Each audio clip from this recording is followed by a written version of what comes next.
Oh, well, right now it's just a service for Prabhupada. All right, just sit on the chair, and that'll be easier for you. Okay, I go, Karabundan. So we're going to start now. Okay. In fact, Coming there? we're 1 minute late. Someone. No, you can sit here. Okay. Haribo, nice to see you. Here, take your spot. This is, you can move back a little. This is Mataji's spot, right there. Can I get the Yes, we will hand you a book. All right, Jagadish, we're ready? Okay. Hare Krishna. We'd like to welcome everyone to our Sunday Krishna book reading to Srila Prabhupada here in his most sacred rooms in Vrindavan. And as we always do, let us offer our respectful obeisances to Prabhupada and to each other. Nama Om Vishnu Padaya Krishna Prastaya Bhutale Srimati Bhakti Vedanta Swaminiti Namane Namaste Saraswati Deve Gauravani Pacharane Nirvisesha Sunyavadi Paskacha Deshatarane. And to each other, Vanchakalpatarubhyascha Kripa Sindhu Bhyevacha Patitanam Pavanebhyo Vaishnavebhyo Namo Namaha. So for those of you online, you can open to chapter 76, the battle between Shalva and members of the Yadu dynasty. Remember, Krishna's just killed Sishupal, who was Shalva's friend, and so now he's coming in retaliation. While Shukadeva Goswami was narrating various activities of Lord Krishna in playing the role of, he also narrated the history of the battle between the dynasty of Yadu and a demon of the name Shalva, who had managed to possess a wonderful airship named Shobha. King Shalva was a great friend of Sishupal. When Sishupal went to marry Rukmini, Shalva was one of the members of the bridegroom's party in the fight between the soldiers of the Yadu dynasty and the kings of the opposite side. Shalva was defeated by the soldiers of the Yadu dynasty, but despite his defeat, he made a promise before all the kings that he would in the future rid the whole world of all the members of the Yadu dynasty. Since his defeat in the fight during the marriage of Rukmini, he had maintained within himself an unforgettable envy of Lord Krishna, and he was in fact a fool because he had promised to kill Krishna. Remember to read slow and loud and keep the mic close to your mouth. Usually such foolish demons take shelter of the demigod, like Lord Shiva, to execute their ultimate plan. And so in order to get strength, Salva took refuge at the lotus feet of the Lord Shiva. He underwent severe type of austerity, under which he would eat no more than a handful of ashes daily. Lord Shiva, the husband of Parvati, is generally very merciful, and he is very quickly satisfied. If someone undertakes severe austerity to please him, so after continued austerity by Salva for 1 year, Lord Shiva became pleased with him and asked him to beg for the fulfillment of his desire. Shalva begged from Lord Shiva the gift of an airplane which would be so strong that it would not be destroyed by any demigod, demon, human beings, Gandharva or Naga or even any Rakshasas. Moreover, he desired that the airplane be able to fly anywhere and everywhere he would like to pilot it, and be specifically very dangerous and fearful to the dynasty of the Yadus. Lord Shiva immediately agreed to give him the benediction, and Shalva took the help of the demon Maya to manufacture this iron airplane, which was so strong and formidable that no one could crash it. It was a very big machine, almost like a big city, and it would fly so high and at such a great speed that it was almost impossible to see. So there was no question of attacking it. It appeared to be the most covered with darkness, yet the pilot could fly it anywhere and everywhere. Having acquired such a wonderful airplane, Shalva flew it to the city of Dwarka because his main purpose in obtaining the airplane was to attack the city of the Yadus, towards whom he maintained a constant feeling of animosity. Shalva thus attacked the city of Dwarka from the sky, and he also surrounded the city by a large number of infantry. The soldiers on the surface attacked the beautiful spots of the city. They began to destroy the nice parks, the city gates, the palaces, and skyscraper houses, the high walls around the city, and the beautiful spots where people would gather for recreation.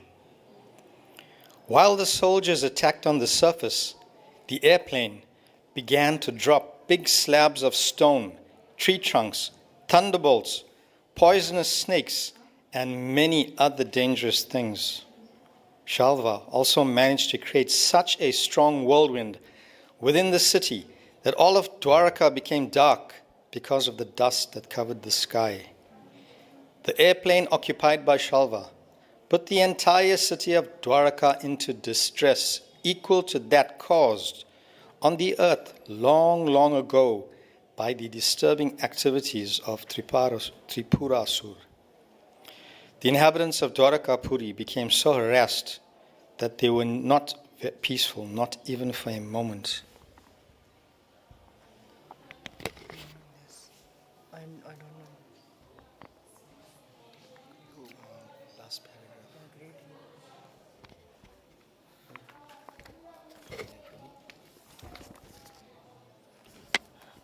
The great heroes of Dwarka city, headed by commanders such as Pradyumna, counterattacked the soldiers and airplane of Shalva. When he saw the extreme distress of the citizens, Pradyumna immediately arranged his soldiers and personally got up on a chariot, encouraging the citizens by assuring safety. Following his command, many warriors like Satyaki, Charudeshna, and Samba, all young brothers of Pradyumna, as well as Akrura, Kritavarma, Bhanuvinda, Gada, Shuka, and Sharana, all came out of the city to fight with Shalva. All of them were Maharathis, great warriors able to fight with thousands of men. All were fully equipped with necessary weapons and assisted by hundreds and thousands of charioteers, elephants, horses, and infantry soldiers. Fierce fighting began between the two parties, exactly like that formerly carried on between the demigods and the demons. The fighting was severe, and whoever observed the fierce nature of the fight felt his bodily hairs stand on end.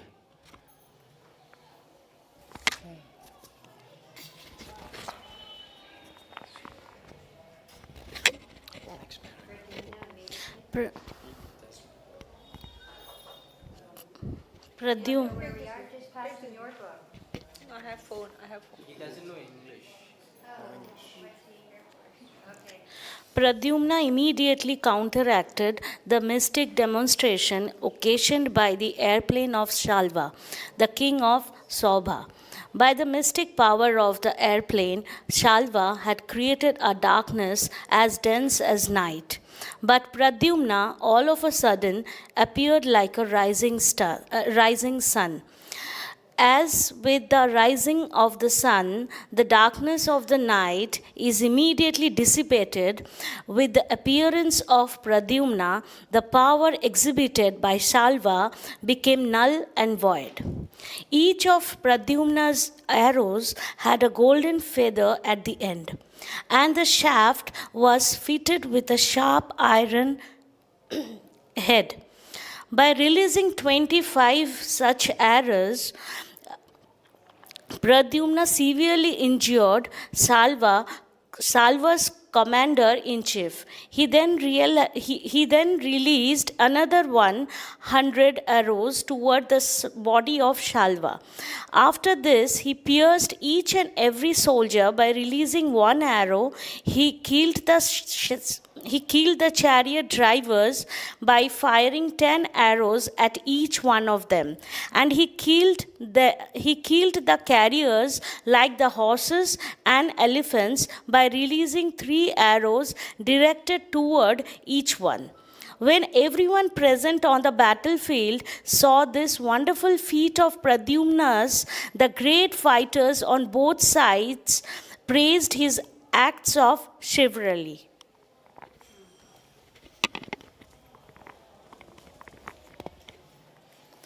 But still, the airplane occupied by Shalva was very mysterious.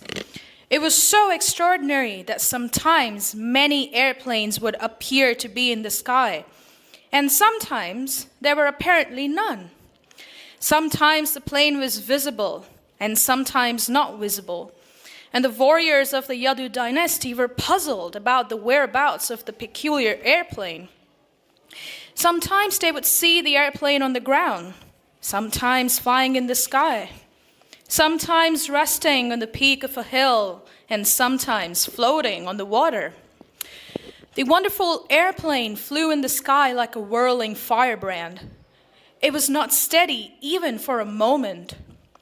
But despite the mysterious maneuvering of the airplane, the commanders and soldiers of the Yadu dynasty would immediately rush toward Shalva wherever he was present with his airplane and soldiers.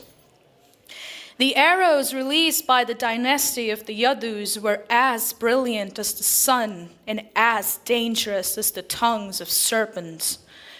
All the soldiers fighting on behalf of Shalva soon became distressed by the incessant release of arrows upon them by the heroes of the Yadu dynasty, and Shalva himself became unconscious from the attack of these arrows.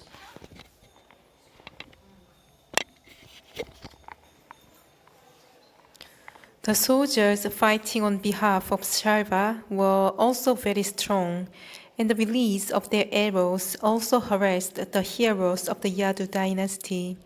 But still, the Yadus were so strong and determined that they did not move from their strategic positions. The heroes of the Yadu dynasty were determined either to die on the battlefield or to gain victory. They were confident that if they died in the fighting, they would attain a heavenly planet, and if they came out victorious, they would enjoy the world. The name of Shalva's commander-in-chief was Dyuman. He was very powerful, and although beaten by 25 of Pradyumna's arrows, he suddenly attacked Pradyumna with his fierce club and struck him so strongly that Pradyumna became unconscious. Immediately there was a roaring. "Now he is dead, he is dead." The force of the club on Pradyumna's chest was very severe, and it appeared as though his chest had been torn asunder.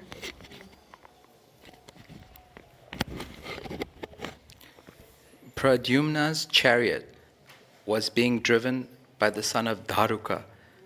According to Vedic military principles, the chariot driver and the hero on the chariot must cooperate during fighting.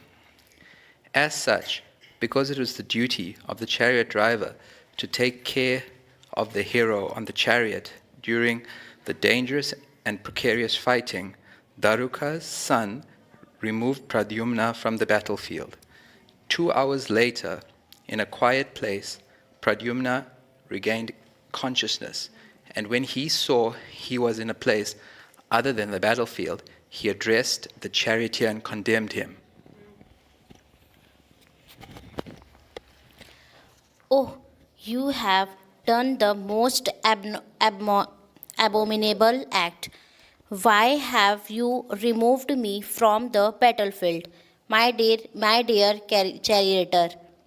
I have never heard that any of our family members was ever removed from the battlefield.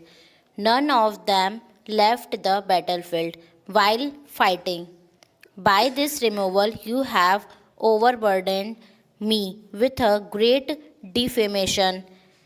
It will be said that I left the battlefield while fighting was going on. My dear charioteer, I must accuse you.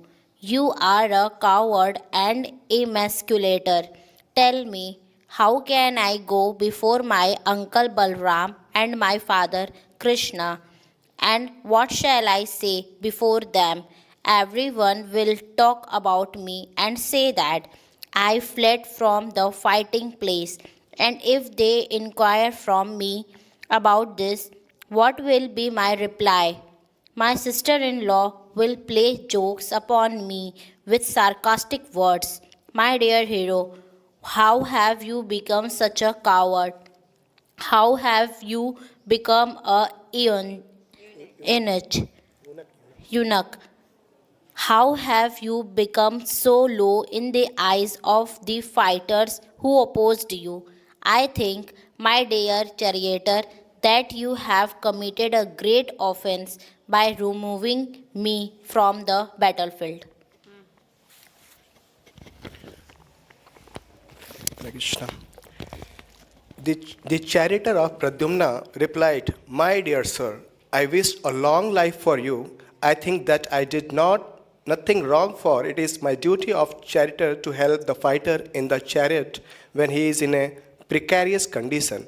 My dear sir, you are completely competent in the battlefield, but it is the duty of the charioteer and the warrior to protect each other in a precarious condition. I was completely aware of the regulatory principle of the fighting, and I did my duty. The enemy of all a sudden struck you with his club so severely that you lost consciousness. You were in a dangerous position, surrounded by your enemies. Therefore, I was obliged to act as I did. Thus ends the Bhaktivedanta purport of 76th chapter of Krishna, the battle between Salva and members of the Yadu dynasty. Haribol.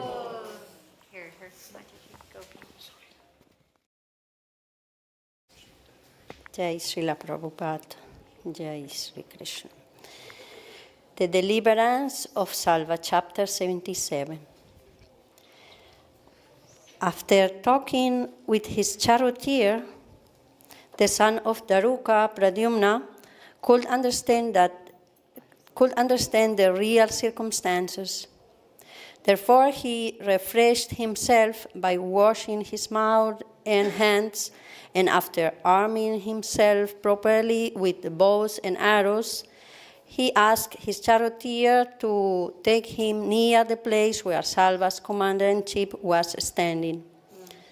During the short absence of Pradyumnas from the battlefield, Dyuman, Salva's commander-in-chief, had been taking over the position of the soldiers of the Yadu dynasty. Appearing on the battlefield, Pradyumna immediately stopped him and, smiling, shot 8 arrows at him. With 4 arrows, he killed Dyuman's 4 horses. And with 1 arrow, his charioteer driver. With another arrow, he cut his bow in 2. With another, he cut his flag to pieces. And with the last, he severed his head from the body. Jai Ho. On the other fronts, heroes like Gada, Satyaki, and Shamba were killing the soldiers of Shalva. The soldiers staying with Shalva in the airplanes were also killed in the fighting, and they fell into the ocean.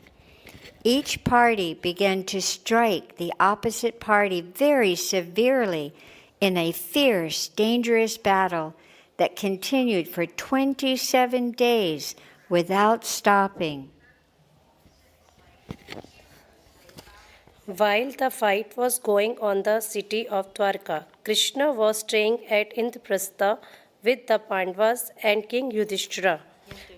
This fighting with Salva took place after the Rajya Yajna has been performed by King Yudhishthira and after the killing of Shishupala. When Lord Krishna understood that there was great danger in the city of Dwarka, he took permission from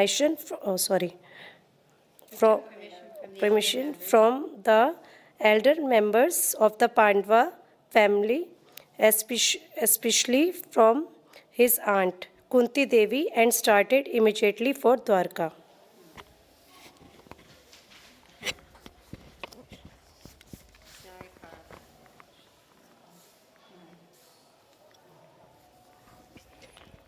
Lord Krishna began to think that while he was staying in the Hastinapur with Balram, after killing Shishupal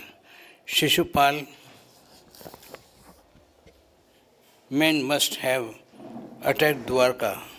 On reaching Dwarka, Lord Krishna saw that the whole city was greatly endangered.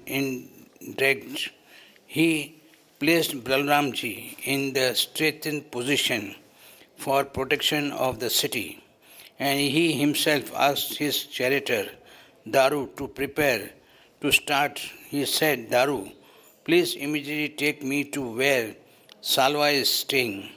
You may know that this Salva is very powerful, mystic man.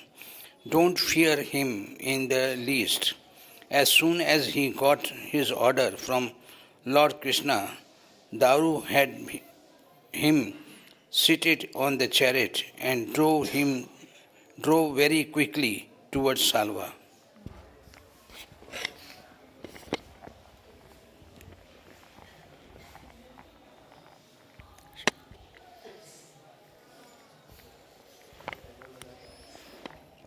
The charioteer of Lord Krishna was marked with the flag bearing the insignia of Garuda, and as soon as the soldiers and warriors of the Yadu dynasty saw the flag, they could understand that Lord Krishna was on the battlefield.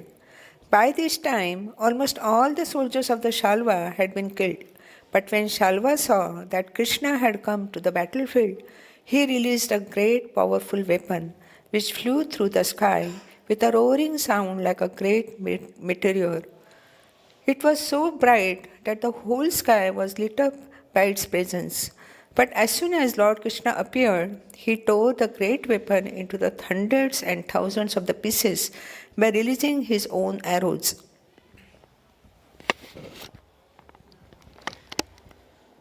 Lord Krishna struck Shalva with 16 arrows, and with showers of arrows he overpowered the airplane, just as the sun in a clear sky overpowers the whole sky by an unlimited number of molecules of sunshine. Shalva struck a severe blow to Krishna's left side, where the Lord carried his bow, Sharinga, and as a result, the Sharinga bow fell from Lord Krishna's hand. This dropping of the bow was indeed wonderful. Great personalities and demigods who were observing the fighting between Shalva and Krishna were most perturbed by this, and they exclaimed, "Alas, alas, alas." Shalva thought that he had become victorious, and with a roaring sound he addressed Lord Krishna as follows: You rascal Krishna, you kidnapped Rukmini forcibly even in our presence. You baffled my friend Shishupal and married Rukmini yourself. And in the great assembly at King Yudhishthir's Rajasuya Yagya, while my friend Shishupal was a little absent-minded, you took an opportunity to kill him. Everyone thinks that you are a great fighter and that no one can conquer you. So now you'll have to prove your strength. I think that if you stand before me any longer, with my sharp arrows, I shall send you to a place wherefrom you will never return.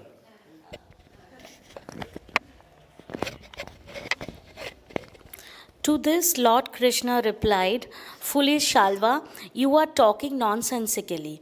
You do not know that the moment of death is already upon your head. Actual heroes do not talk much. They prove their prowess by practical exhibition of chivalrous activities." After saying this, Lord Krishna, in great anger, struck Shalva on the collarbone with his club so severely that Shalva began to vomit blood and tremble as if he were going to collapse from severe cold. Before Krishna was able to strike him again, however, Shalva became invisible by his mystic power.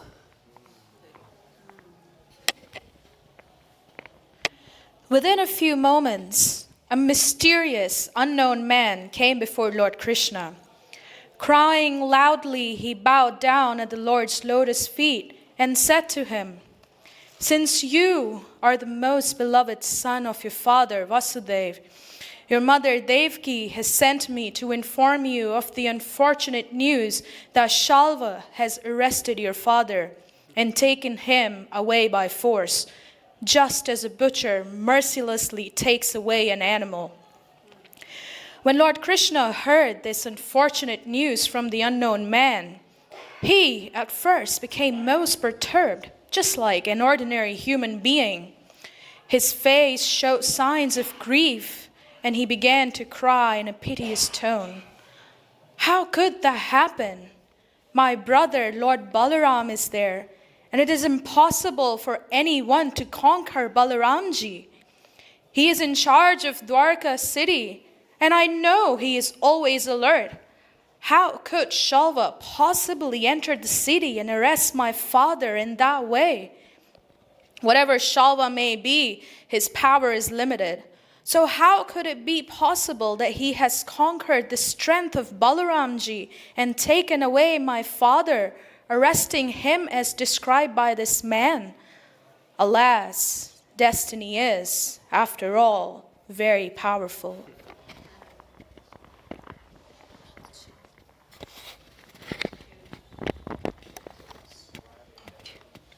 While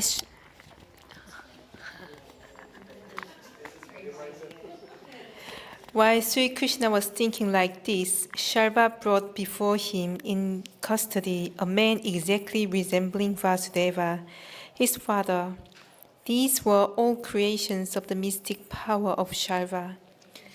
Shalva addressed Krishna, "You rascal Krishna, look, this is your father, who has begotten you and by whose mercy you are still living. Now just see how I kill your father. If you have any strength, try to save him." The mystic juggler Shalva, speaking in this way before Lord Krishna, immediately cut off the head of the false Vasudeva. Then without hesitation, he took away the dead body and got into his airplane. Lord Krishna is the self-sufficient Supreme Personality of Godhead, yet because he was playing the role of a human being, he became very depressed for a moment, as if he had actually lost his father. But at the next moment, he could understand that the arrest and killing of his father were demonstrations of the mystic powers which Shalva had learned from the demon Maya. Coming to his right consciousness, he could see that there was no messenger and no head of his father, but that Shalva had left in his airplane, which was flying in the sky. He then began to think of slaying Shalva. Krishna's reaction is a controversial point among great authorities and saintly persons. How could Krishna, the Supreme Personality of Godhead, the reservoir of all power and knowledge, be bewildered in such a way? Lamentation, aggrievement, and bewilderment are characteristics of conditioned souls. But how can such things affect the person of the Supreme, who is full of knowledge, power, and all opulence? Actually, it is not at all possible that Lord Krishna was misled by the mystic jugglery of Shalva. he was displaying his pastime in playing the role of a human being. Great saintly persons and sages who are engaged in devotional service of the lotus feet of Lord Krishna and who have thus achieved the greatest perfection of self-realization have transcended the bewilderments of the bodily concept of life. Lord Krishna is the ultimate goal of life for such saintly persons. How then could Krishna be bewildered by the mystic jugglery of Shalva? The conclusion is that Lord Krishna's bewilderment was another opulence of his supreme personality. When Salva thought that Krishna had been bewildered by his mystic representation, he became encouraged and began to attack the Lord with greater strength and energy by showering volleys of arrows upon him. But the enthusiasm of Salva can be compared to the speedy march of moths into a fire. Lord Krishna, by hurling his arrows with unfathomable strength, injured Shalva, whose armor, bow, and jeweled helmet all scattered in pieces.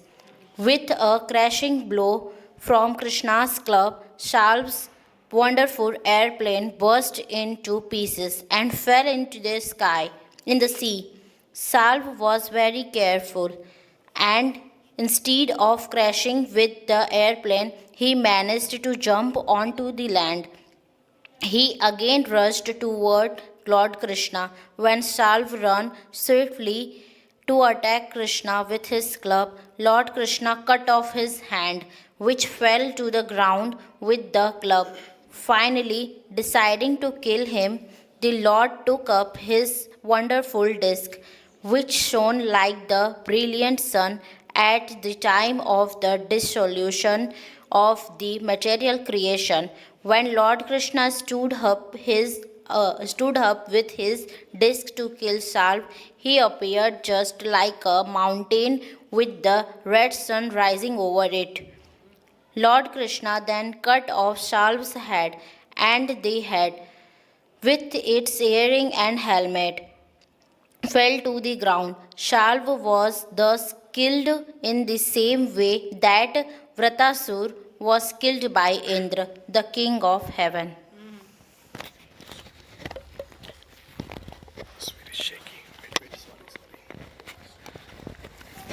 When Salva was killed, all his soldiers and followers cried, "Alas, alas!" While Salva's men were thus crying, the demigods from the heavenly planets showered flowers on the Krishna and announced the victory by beating drums and blowing bugles. At that very moment, other friends of Sisupala, such as Dantavakra, appeared on the scene to fight with Krishna and avenge the death of Sisupala and others. When Dantavakra appeared before Lord Krishna, he was extremely angry. Thus ends the Bhaktivedanta purport of 77th chapter of Krishna, the deliverance of Salva. Haribo! It's the second time we are finishing chapter, the second time is starting. One more chapter? Chapter 78. Yeah, we have time. Okay. Jai Ho Srila Prabhupada. Chapter 78, the killing of Dantavakra, Viduratha, and Romaharsan. After the demise of Sisupal, Salva and Pondraka, a foolish demon king of the name Dantavakra, wanted to kill Krishna to avenge the death of his friend Salva. He became so agitated that he appeared on the battlefield without the proper arms and ammunition and without even a chariot. His only weapon was his great anger, which was red hot. He carried only a club in his hand, but he was so powerful that when he moved, everyone felt the earth tremble. When Lord Krishna saw him approaching in a very heroic mood, he immediately got down from his chariot, for it was a rule of military etiquette that fighting should take place only between equals. Knowing that Dantavakra was alone and armed with only a club, Lord Krishna responded similarly and prepared himself by taking his club in his hand. When Krishna appeared before him, Dantavakra's heroic march was immediately stopped, just as the great furious waves of the ocean are stopped by the beach. At that time, Dantavakra, who was the king of Kurusha, stood firmly with his club and spoke to Lord Krishna as follows: "It is a great pleasure and fortunate opportunity, Krishna, that we are seeing each other face to face. My dear Krishna, after all, you are my maternal cousin, and I should not kill you in this way. But unfortunately, you have committed a great mistake by killing my friend Shalva. Moreover, you are not satisfied by killing my friend. I know that you want to kill me also. Because of your determination, I must kill you by tearing you to pieces with my club. Krishna, although you are my relative, you are foolish. You are our greatest enemy, so I must kill you today, just as a person removes a boil on his body by a surgical operation. I am always very much obliged to my friends, and I therefore consider myself indebted to my dear friend Shalva. I can liquidate my indebtedness to him only by killing you."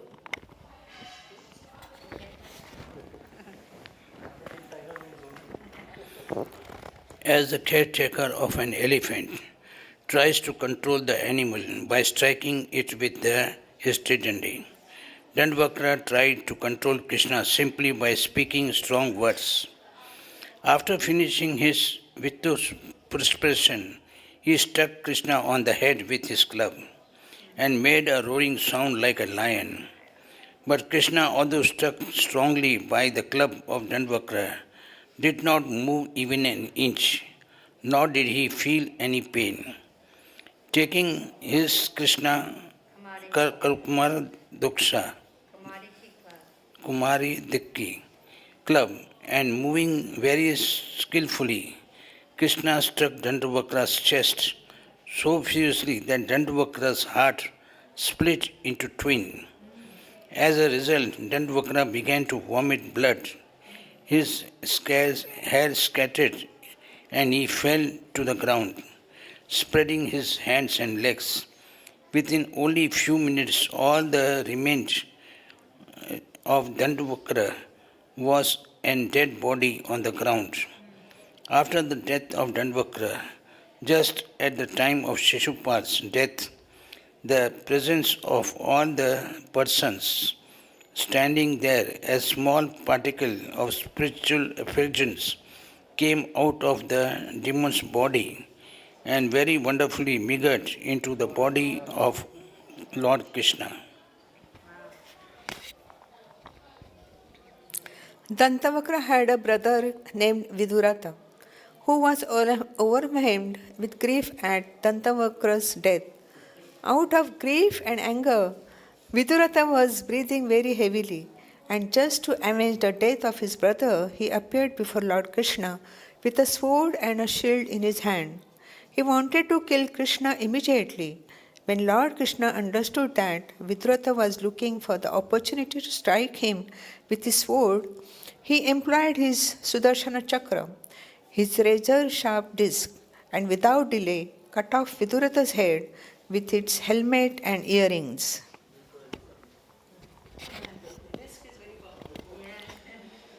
In this way, after killing Shalva and destroying his wonderful airplane, and then killing Dantavakra and Vidurata, Lord Krishna at last entered the city, Dwaraka. It would not have been possible for anyone but Krishna to kill these great heroes, and therefore all the demigods from heaven and the human beings on the surface of the globe were glorifying him. Great sages and ascetics, the denizens of Siddha and Gandharva planets, the denizens known as Vidyadharas, Vasuki, and the Mahanagas, the beautiful angels, the inhabitants of Pitri Loka, the Yakshas, the Kinnaras, and the Charanas, all showered flowers upon him and sang songs of his victory in great jubilation. Decorating the entire city very festively, the citizens of Dwarka held a great celebration. And when Lord Krishna passed through the city, all the members of the Vrishni dynasty and the heroes of the Yadu dynasty followed him with great respect. These are some of the transcendental pastimes of Lord Krishna, the master of all mystic power and the Lord of all cosmic manifestations. Those who are fools, who are like animals, sometimes think that Krishna is defeated. But factually, he is the Supreme Personality of Godhead, and no one can defeat him. He always remains victorious over everyone. He alone is God, and all others are his subservient order carriers. Once upon a time, Lord Balram heard that an arrangement was being made for a fight between the two rival parties in the Kuru dynasty, one headed by Duryodhan and the other by the Pandavas. He did not like the idea that he was to be only a mediator to stop the fighting. Finding it unbearable not to take an active part on behalf of either of the parties, he left Dwaraka on the plea of visiting various holy places of pilgrimage. He first of all visited the place of pilgrimage known as Prabhasa Kshetra. He took his bath there and he pacified the local Brahmanas and offered oblations to the demigods, Pitas, great sages, and people in general in accordance with Vedic ritualistic ceremonies. That is the Vedic method of visiting holy places. After this, accompanied by some respectable Brahmanas, he decided to visit different places on the bank of the river Saraswati. He gradually visited such places as Prithudak, Bindusar, Tritakupa, Sudarshana Tirtha, Vishala Tirtha, Brahma Tirtha, and Chakra Tirtha. Besides these, he also visited all the holy places on the bank of the Saraswati river running toward the east. After this, he visited all the principal holy places on the bank of the Yamuna and on the bank of the Ganga. Thus, he gradually came to the holy place known as Naimisharanya.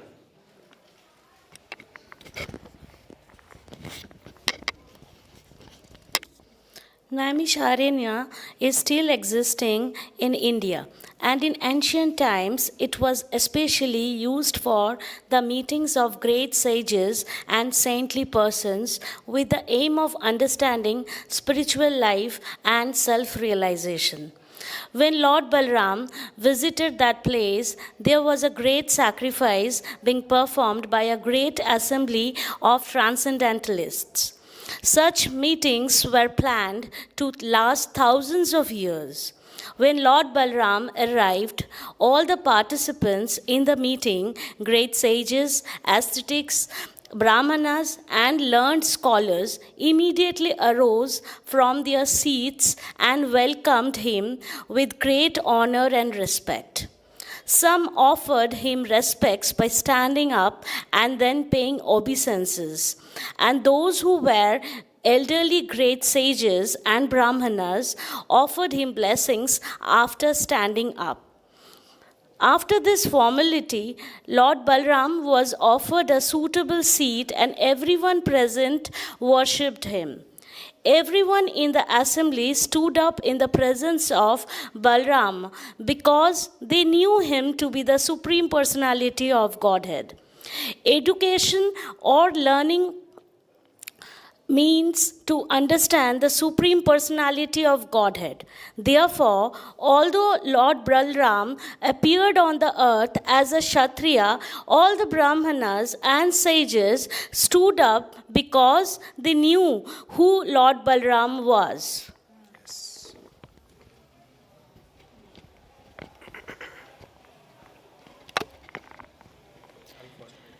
Unfortunately, after being worshipped and seated in his place, Lord Balaram saw Romharshan, the disciple of Vyasadeva, the literary incarnation of Godhead, still sitting on the Vyasasana. He had neither gotten up from his seat nor offered him respects. Because he was seated on the Vyasasana, he foolishly thought himself greater than the Lord. Therefore, he did not get down from his seat or bow down before the Lord. Lord Balaram then considered the history of Romharshan. He was born in a Sutta family or a mixed family, born of a Brahman woman and a Kshatriya man. Therefore, although Romharshan considered Balaram a Kshatriya, he should not have remained sitting on a higher seat. According to his position by birth, he should not even have accepted the higher sitting position because many learned Brahmanas and sages were present. Lord Balaram also observed that Romharshan not only refused to come down from his exalted seat, but did not even stand up and offer his respects when Balramji entered the assembly. Lord Balaram did not like the audacity of Romharshan and became very angry at him, declared from his seat, "This man, Romharshan, is so impudent that he has accepted a higher seat than that of all the respectable Brahmanas present here, although he was born in a degraded Pratiloma family."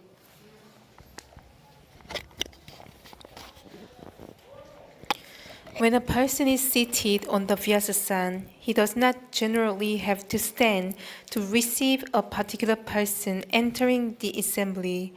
But in this case, the situation was different because Lord Balaram is not an ordinary human being. Therefore, although Lomaharshana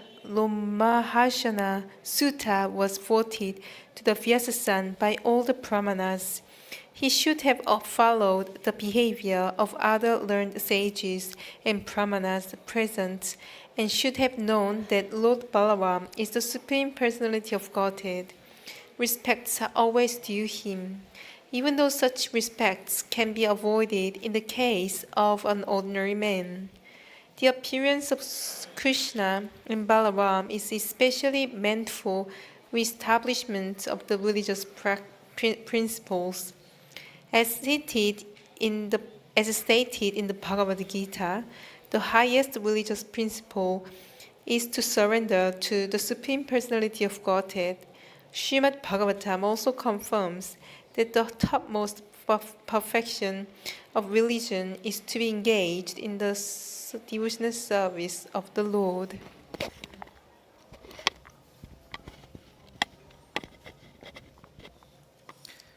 When Lord Balaram saw that Romharshan Sutta did not understand the highest religious principle, the highest principle of religion, in spite of his having studied all the Vedas, he could not support his position.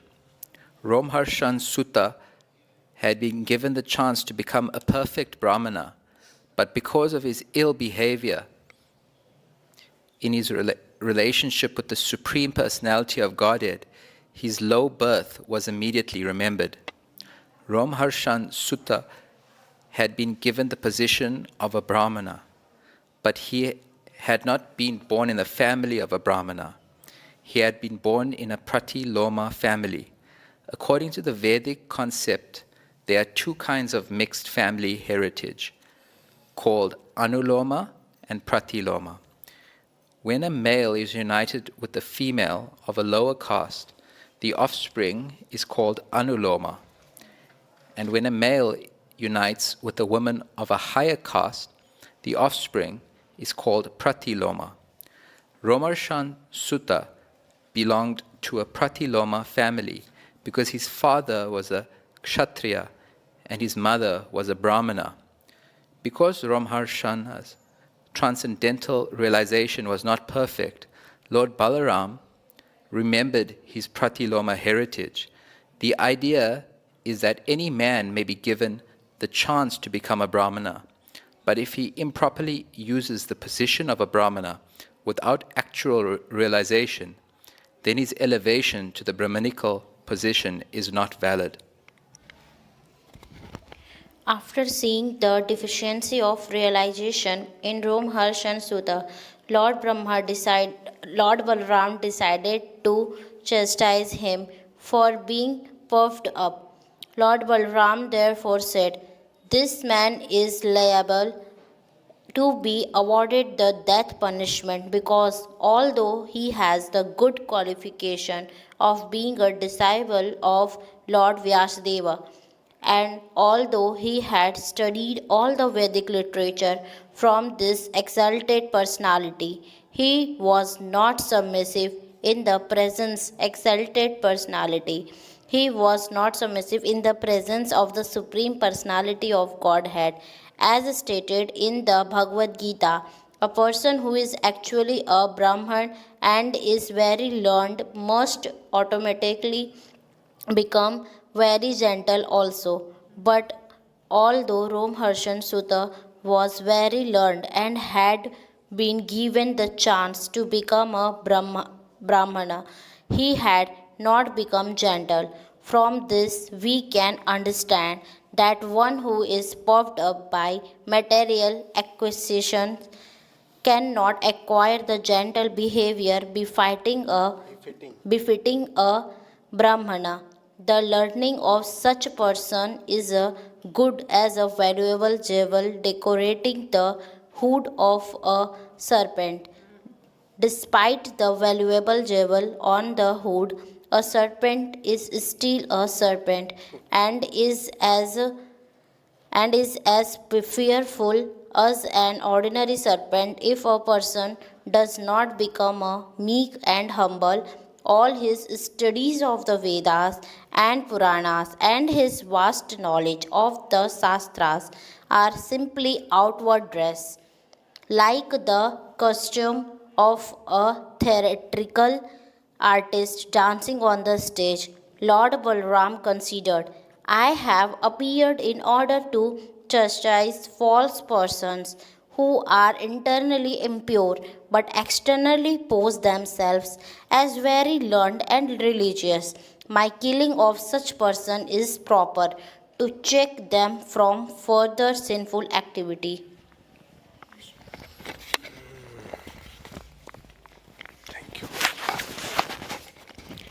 Lord Balram had avoided taking part in the battle of Kurukshetra, and yet because of his position as an incarnation, the re-establishment of religious principle was his prime duty.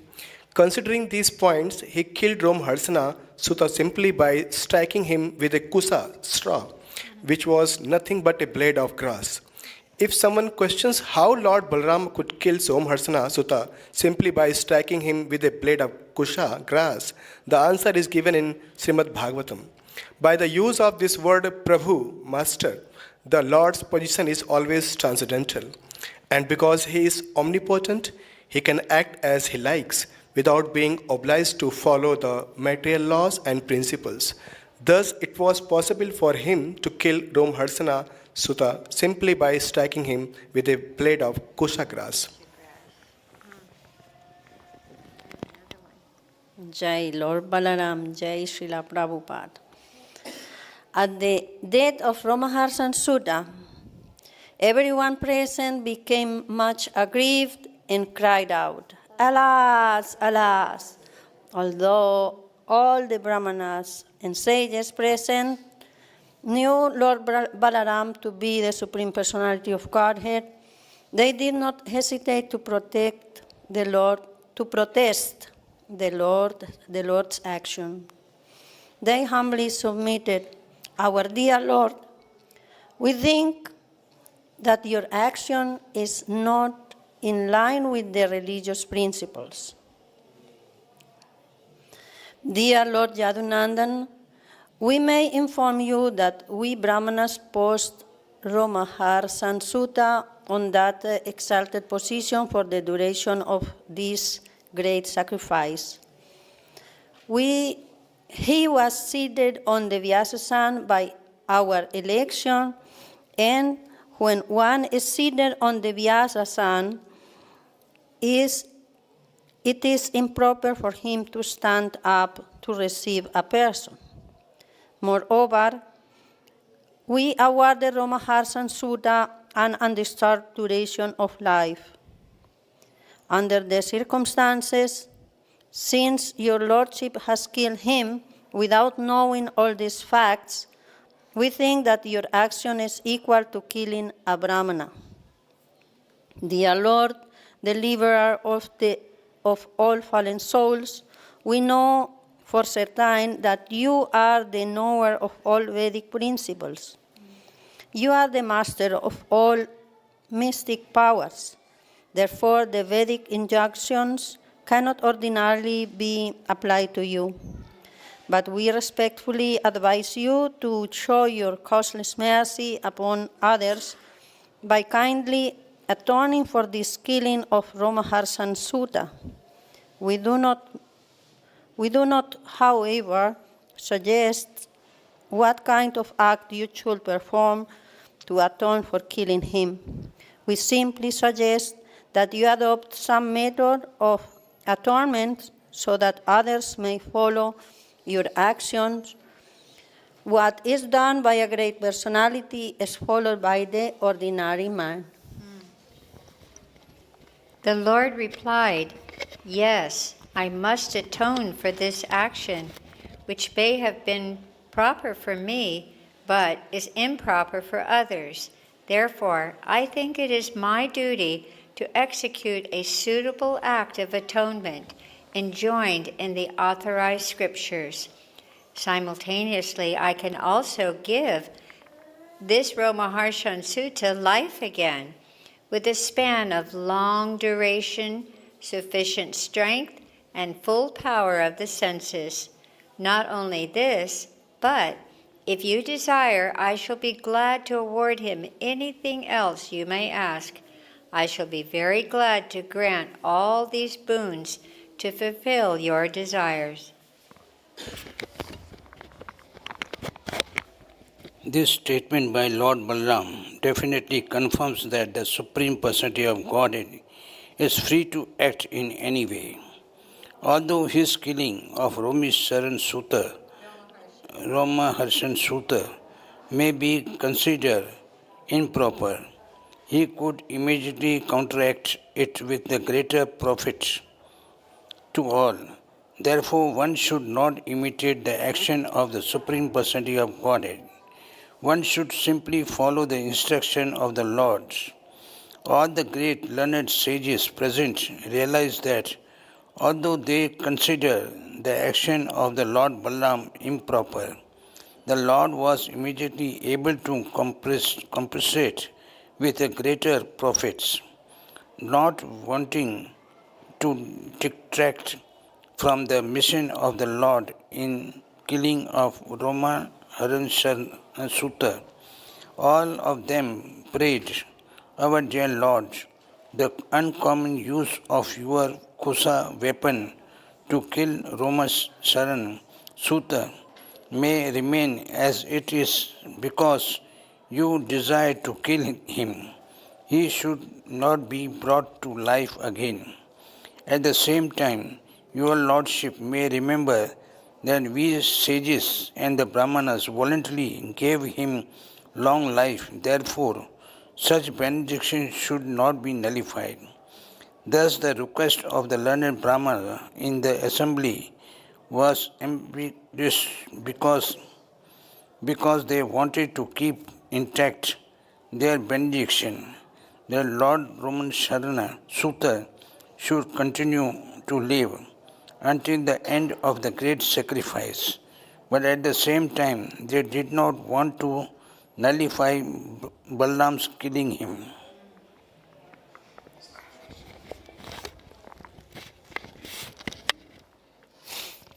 The Supreme Personality of Godhead therefore solved the problem in a manner befitting his exalted position. He said, because the Son is produced from the body of the Father, the Vedas enjoin that the Son is the Father's representative. Therefore, I say that Ugrashrava Sutta, the son of the Romaharshana Sutta, should henceforth take his father's position and continue through discourse on the Puranas. And because he wanted Romaharshana to have a long duration of life, this benediction will be transferred to his son. The son, Ugrashrava, will therefore have all the facilities you offered, a long duration of life in a good and healthy body with no disturbance and full strength of all the senses. Lord Balaram then implored all the sages and Brahmins that aside from the benediction offered to the son of Ramaharshana, they should ask him for any other benediction, and he would be prepared to fulfill it immediately. The Lord thus placed himself in the position of an ordinary Kshatriya and informed the sages that he did not know in what way he could atone for his killing of Romaharshana, but whatever they would suggest, he would be glad to accept. The Brahmanas could understand the purpose of the Lord, and thus they suggested that he atone in a manner beneficial to them. They said, "Our dear Lord, there is a very powerful demon of the name Balvala. He is the son of Ilvala, and he visits this sacred place of sacrifice every fortnight on the full moon and moonless days and creates a great disturbance to the discharge of our duties in the sacrifice. O descendant of the Dasharha family, we all request you to kill this demon. We think that if you kindly kill him, that will be your atonement on our behalf. The demon occasionally comes here and profusely throws upon us contaminated, impure things like pus, blood, stool, urine, and wine. He pollutes this sacred place by showering such filth upon us. After killing Balwal, you may continue touring all the sacred places of pilgrimage for 12 months, and in that way you will be completely freed from all contamination. This is our prescription." Thus ends the Bhaktivedanta purport of the 78th chapter of Krishna, the killing of Dantavakra, Viduratha, and Romaharshana.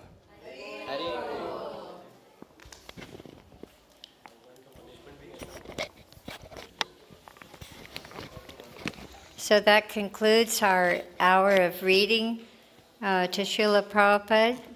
We'd like to thank you, Srila Prabhupada, for allowing us to come and read to you every Sunday from your wonderful Krishna book. And as we always do, let us offer our respectful obeisances to Srila Prabhupada and to each other. Namo Vishnuvadaya Krishna Prastaya Bhutale Srimati Bhaktivedanta Swaminiti Namane Namaste Saraswati Deve Gauravani Pacharane Nirvisesha Sunyavadi Paskacha Deshatarane, and to each other, Vanchakalpadrubhyas cha Kripa Sindhu Bhyeva cha Patitanam Pavanebhyo Vaishnavebhyo Namo Namaha. Jai Srila Prabhupada, Jai Krishna Book, Sri Gauda Bhaktivinoda. So we'll see you next Sunday for chapter 79.